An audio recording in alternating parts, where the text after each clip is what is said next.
네, 시사 인터뷰 오늘 2부 유튜브 라이브로 넘어왔습니다. 선생 박주정과 아이들 박주정 광주대학교 교수와 함께합니다. 안녕하십니까? 안녕하세요. 조금 전에 저희가 청소년의 달에 맞아서 좀 충격적인 얘기를 좀 했는데 청소년 도박 관련을 얘기를 했거든요. 예. 근데 현장에서 보고 계신다면서요? 그렇죠.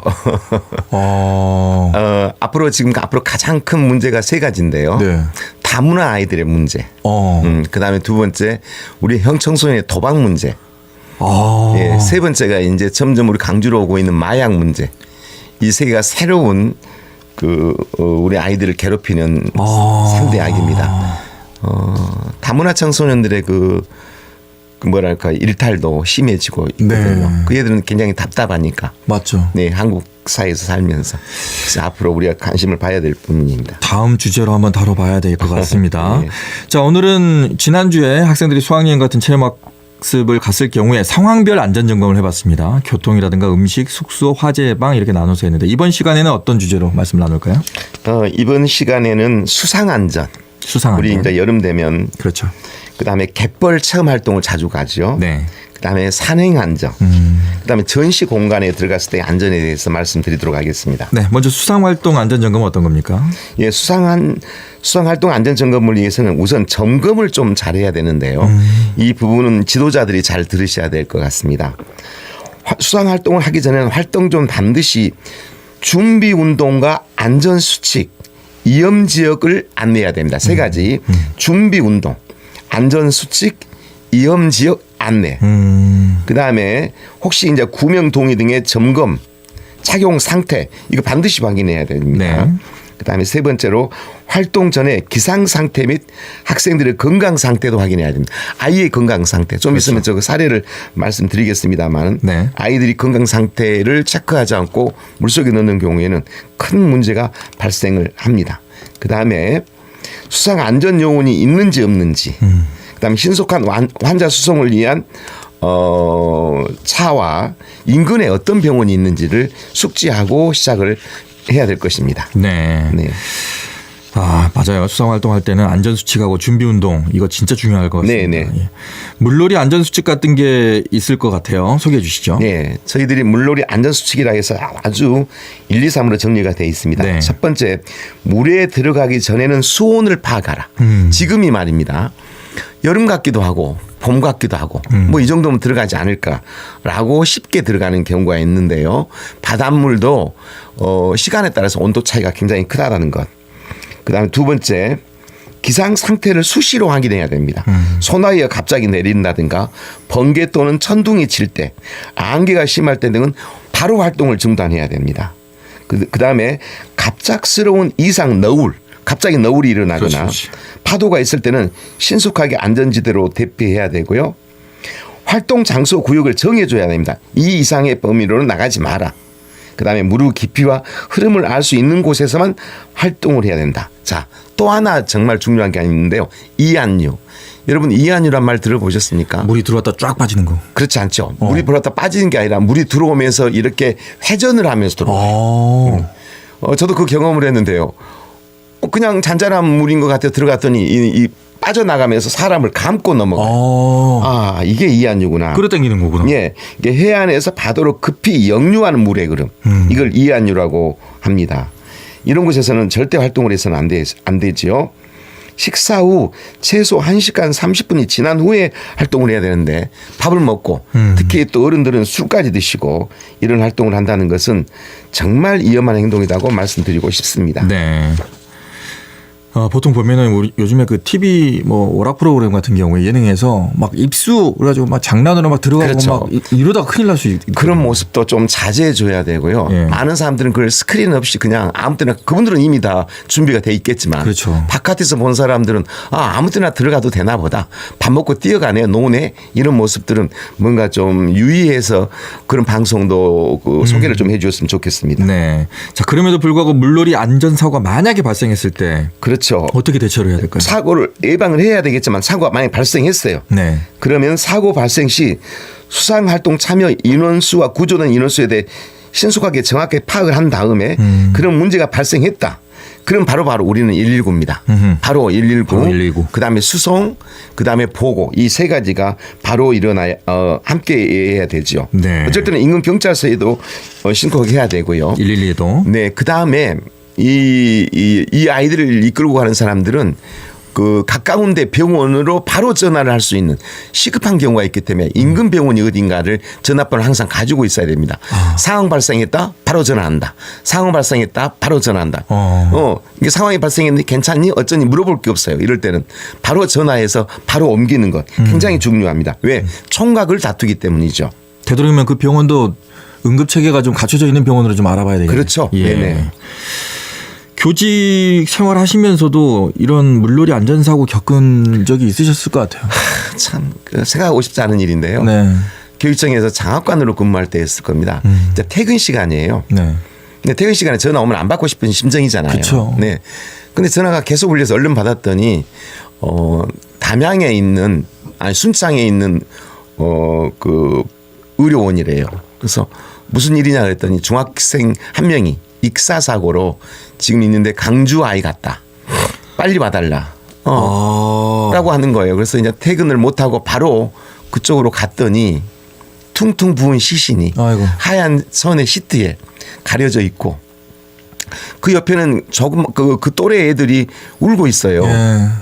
5명이 그래서 어떻게 된 일이냐라고 물어봤더니 이 5명하고 이 먼저 가버린 이 아이하고 순창 계곡에 있는 데를 놀러를 갔대요. 아이들끼리만. 네. 그런데 이제 계곡에가 물이 아주 얕았대요. 네. 배도 안 찬 곳이래요, 물이. 네.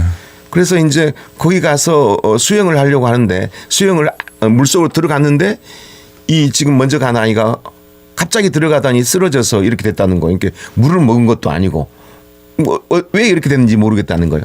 말할 것도 없죠. 뭐겠습니까? 준비 운동 안 하고 심장마비죠. 심장마비로. 네, 바로 그거예요. 심장마비에 의해서 물에 의해서 그런 일이 벌어진 게 아니라 심장마비로 바로 가버린 거예요. 계곡물 또 차잖아요. 그렇죠.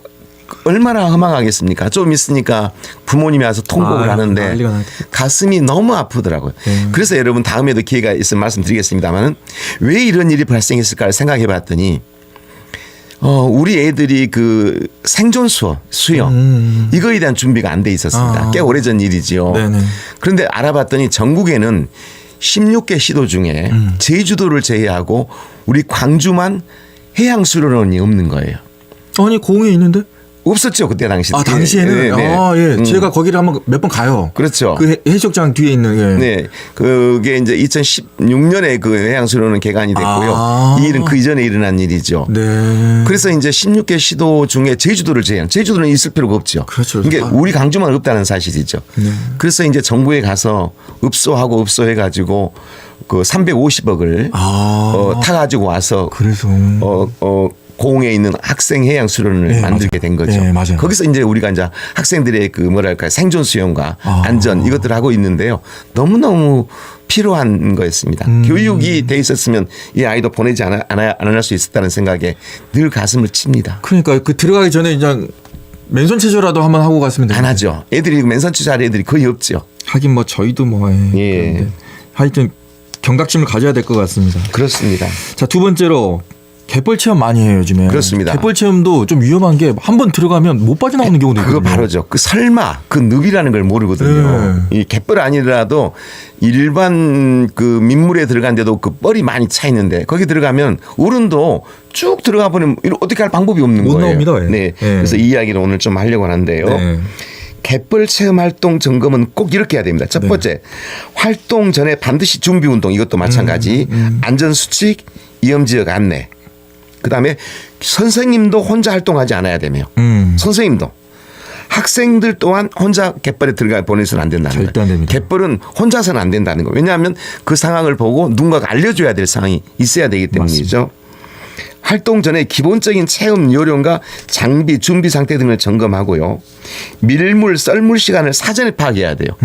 이 물이라는 게 들어올 때 애들이 갯벌에서 놀다가 보면은 저 뒤에서 이제 물이 들어온 것처럼 보이거든요. 네. 밀물이라는 게 이제 들어와요. 그렇죠. 들어오는 물이 들어오는 시간이에요. 근데 그 속도가 느리니까 애들은 더 놀아도 되는데 순식간에 와버리거든요. 정말 그러면 빨리 이제 고립돼 버리거든요. 맞습니다. 네. 그래서 주의해야 한다는 겁니다. 네. 네. 자, 그리고 맨발로 절대 체험하면 안 된다. 왜냐하면 거기 날카로운 것들 상당히 그렇죠. 많거든요. 네네. 예, 이런 것들도 예, 조심하셔야 될 거고 안전 뭐 신발이라든가 이런 것들 다 착용하고 네네. 예, 하셔야 될 것 같습니다. 자외선에 의해서 화상을 입을 우려가 또 큽니다. 맞습니다. 왜냐하면 그쪽에 있을 때. 예. 네. 자, 갯벌 체험 안전사고 대비 방법도 좀 알려주시죠. 알겠습니다. 어민들이 갯벌 출입을 위해 만들어 놓은 진입로가 있는 경우에는 그 진입로로 출입을 해야 돼요. 다른 곳으로 가면 안 되고 갯벌에 갯골이 있어요. 갯벌에 갯골 네. 물이 흐름 네. 갯골이 있는 경우에는 넘어가지 않아야 됩니다. 네. 거기를 넘어가지 말라는 거죠. 밀물시 갯골에 물이 먼저 차오르기 때문에 수심이 깊어져 넘어오지 못하는 경우가 있으므로 갯골 주변에는 갯벌의 함수율이 높아 발이 빠지지 않습니다. 그러니까 갯벌에는 절대로 어린이 혼자 들어가지 않도록 해야 되고 어른도 혼자 들어가서는 안 된다는 것이고요. 갯벌에 발이 깊이 빠진 경우에는 이거 잘 들으셔야 됩니다. 갯벌에 발이 깊이 빠졌어요. 네. 그러면 어디로 엎드려야 되면 반대 방향으로 엎드려야 돼요. 빠진 방향이 아니라 반대 방향으로. 왔던 방향으로? 그렇죠. 들어갔던 방향. 반대 방향으로 엎드려 기어 나와야 돼요. 그다음에 안내인을 도움을 받아야 되고 위급한 경우는 당연히 119에 네. 연락을 해야 되죠. 아까 말씀하신 대로 갯벌에 맨발에 들어가지 않아야 된다. 거기에는 어패류와 조가배 등이 맨발로 갈 경우 다칠 위험이 굉장히 많다. 그다음에 갯벌 체험 시 되도록 긴 소매 옷을 착용해야 되고요. 챙이 넓은 모자를 써서 자외선으로 보호를 해야 된다. 그래서 선크림 같은 것도 발라는 것도 잊지 않아야 될 것 같습니다. 네. 제가 해외여행 다니다 보면은 어떤 데 가면은 현지인을 무조건 대동하게 하고 들어가는 경우가 있더라고요. 네네. 예. 가이드가 있음에도 불구하고. 네네네. 이런 거 갯벌 체험하는 걸 때도 갯벌을 가장 잘하는 그 마을 주민들을 무조건 대동하고 들어가는 그렇죠. 것도 방법이 안전요원 말고. 예, 안전요원 말고. 안전요원도 한계가 있거든요. 그렇죠, 맞아요. 네네. 예. 그래서 갯벌을 잘 아는 분을 마을 주민이 가장 잘 알죠. 그러니까 네. 같이 들어가서 이렇게 좀 챙겨주면은 더 낫지 않을까라는 생각이 듭니다. 자, 다음은 산행활동 안전점검으로 가볼까요? 산행활동은 자주 이제 이야기가 됐던 부분에 대해서 몰랐던 부분은 없을 건데 다시 네. 그 리마인드하는 의미에서 강조를 하겠습니다. 네. 활동 전에 반드시 준비 운동 이것도 마찬가지죠. 안전수칙 위험지역. 무리한 산행 코스는 잡지 마라. 학급 단위의 소규모 산행이 안전하다. 철저한 인솔 계획을 세워라. 그다음에 행렬로 인한 통제 및 관리 소홀함이 없도록 해야 한다. 산행 중 수시로 인원 점검을 해야 된다. 왜냐하면 아이들이 같이 가다가 하나가 뒤처지거나 또 어떤 아이들은 가서 또 흡연을 하는 경우도 있고 그러다가 이제 길을 잃어버리고 어디로 간지도 모르는 경우가 문제가 있기 때문에 앞에와 뒤에 안전지도요원은 앞서는 사람과 뒤서는 사람들이 아이를 함께 데리고 가야 된다. 네. 이런 이야기입니다. 네. 왜 산행하다 보면은 어쩌다 보면 나 혼자 걷고 있어. 그렇습니다. 네네. 어쩌다 보니까 나 혼자. 네네. 이럴 때가 있으니까 조심하셔야 된다는 얘기고요. 산행할 때 상황이 발생하면 그 산 속에서 어떻게 대처를 해야 되는 건지 네네. 이것도 좀 알려주시죠. 가능하면 봄철, 가을철 산행을 원칙으로 하는 게 좋겠어요. 무더운 여름이나 겨울 산행은 지양을 해야 될 것이고요.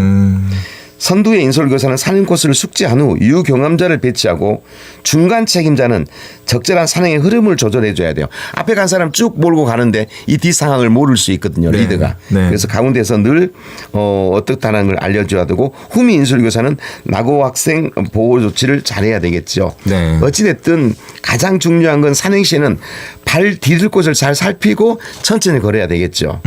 손에는 댈 수 있으면 물건을 들지 않아야 돼요. 오르막길보다 내리막길을 더 조심해야 돼요. 맞아요. 네, 내려갈 때는 자세를 낮추고 발 아래를 잘 살피면서 안전하게 디뎌야 되고요. 특히 굵은 모래나 돌이 있는 길을 내려갈 때는 미끄러지지 않게 정말 조심해야 됩니다. 산행 전후에도 스트레칭으로 충분히 몸을 풀어주고 일기예보를 확인해 줘야 하는 이야기가 굉장히 중요한데요. 맞습니다. 산과 바다는 순식간에 그 기후와 일기가 변할 수 있는 곳입니다. 그래서 기후가 떨어질 것에 대비해서 덧입을 옷을 꼭 챙긴다라든가 구급약과 비상식량 및 헤드런턴을 준비하는 거라든가 이런 것들을 해줘야 될 거라고 생각됩니다. 네. 그리고 혼자 산행을 한다거나 이럴 때도 좀 조심하셔야 되는 게 휴대전화 너무 믿지 마십시오. 제가 혼자 산행하다가 무등산이었는데 네. 핸드폰이 안 되더라고요. 안 터져요. 안 되더라고요. 맞습니다. 깜짝 놀랐습니다. 네네. 거기다가 갑자기 어두워져서 당황이죠. 상당히 당황했습니다 그때. 네. 근데 더 당황했던 건 그렇게 어두운데 반대편에서 한 명이 올라오고 있어서 그게 더 당황스러웠습니다. 왜 올라오는 거지? 그래도 옆에 있으면 편하시게 하고 가셨군요. 당황했습니다. 자, 다음은 야, 이거 캠핑 활동 요즘 진짜 많거든요. 네. 이 캠핑 활동할 때 정말 조심해야 될 것들 여기서 사고 많이 납니다, 이거. 그렇습니다. 예. 산행도 산행이지만 산행을 한 후 캠핑을 하는 경우가 있는데요. 네. 이건 우리 학생들뿐만 아니라 어른들도 조심해야 됩니다. 조심해야 될 내용이 있어 이야기를 하겠습니다. 첫 번째, 이 화기 휴대용 가스버너 사용 및 관리에 대해서 충분히 교육을 하고 사용을 해본 다음에 넣어야 되는데요. 처음에 그냥 새 걸 사가지고 어떻게 준비도 없이 가스 넣고 불 붙이다가 화상을 입는 경우가 너무 많고요. 또 텐트 안에다가 그걸 켜놓고 자가지고 뭡니까 숨이 안 막혀서 죽는 경우도 네, 있고요. 맞아요. 일산화탄소 수준. 하여튼 텐트 설치 후 고정팽 다운 및 그 스트링을 줄이다고 하거든요. 네. 이 안전 표지, 야광 테이프를 표시해서 어디가 사람이 있다라는 걸 반드시 알려야 되는 겁니다. 요즘은 그 야생 동물이 굉장히 많습니다. 네, 맞아요. 예, 멧돼지도 있고요. 독충, 벌이나 뱀 이런 대비를 위해서 주변 위험 요소를 확인을 반드시 해야 되고요. 감염은 보이지 않는 곳에서 일어납니다. 그렇죠. 야외 생활 시 감염 위험 있는 질병 예방에 각별히 주의해야 되고 바람이 많이 불 때는 캠프파이어를 하지 않아야 됩니다. 큰일 납니다. 산불 납니다. 순식간에 붙어버립니다. 맞습니다. 네. 산불도 날 수 있고요. 그리고 이제 기타 사항으로는요. 인솔자는 활동 전에 기본 야영 방법이 있습니다. 야영지 선택, 텐트 설치 등을 숙지하고 안전하게 아이들을 유도해야 됩니다. 네. 기상악화라든가 재난 발생 대비 라디오를 지참을 해야 됩니다. 라디오. 예. 휴대전화는 긴급 연락수단이므로 여분의 배터리와 충전기가 항상 준비돼야 됩니다. 산에 가서 충전이 안 된 경우 그렇죠. 참 답답하죠. 예. 핸드폰이 꺼져버리면 다른 것도 모르지만 먼저 사람이 일단 당황을 하게 되거든요. 맞아요. 네. 그리고 꼭 통화가 되는지 위치 꼭 확인하시고. 맞습니다. 예.